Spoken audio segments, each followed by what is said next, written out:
রাধা, সংসারে সকলে উঁচুতে উঠতে চায়, কেউ নত হতে চায় না। সবাই এটা মনে করে যে নত হওয়ার অর্থ হলো তাদের আত্মসম্মান এবং অহংবোধের বিরুদ্ধাচরণ করা। তাদের মনে হয় যে যদি আমরা নত হই, সংসার আমাদের দুর্বল মনে করবে, তাদের শৌর্য এবং তাদের ব্যক্তিত্বের অপমান হবে। কিন্তু এটা কি সত্যি? প্রত্যেকবার নত হওয়ার অর্থ কি সম্মানহানি হওয়া? কখনোই নয়। আপনি নিজের জীবনকেই দেখে নিন। আপনার কোনো অমূল্য জিনিস যদি নিচে পড়ে যায়, তাহলে তাকে কিভাবে তোলেন? সেই বস্তুকে তোলার জন্য আপনাকে নত হতেই হবে। আপনি বড়দের আশীর্বাদ কিভাবে লাভ করেন?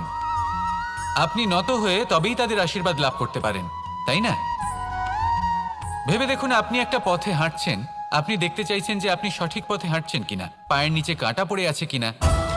কিভাবে দেখবেন? আপনাকে সেই মাথা নত করেই দেখতে হবে। এর অর্থ কি? অর্থ খুব সহজ। প্রত্যেকবার নত হওয়া অনুচিত নয়, সেটা কোনোভাবেই সম্মানহানি নয়। পরিস্থিতি অনুসারে এবং যেখানে প্রয়োজন আপনি নত হতে শিখে গেলে আপনি অনেক কিছুই লাভ করতে পারবেন। জ্ঞান, মান, গুণ, বিশ্বাস। সেই জন্য প্রয়োজন এবং পরিস্থিতি অনুসারে নত হতে শিখুন, এতে অনুচিত কিছুই নেই। আত্মসম্মান থাকা অত্যন্ত প্রয়োজনীয়, কিন্তু তা যেন কখনো অহংকারে পরিণত না হয়। এই বিষয়ে অবশ্যই নজর রাখবেন এবং আমার সাথে ভালোবেসে বলবেন, রাধা রাধা।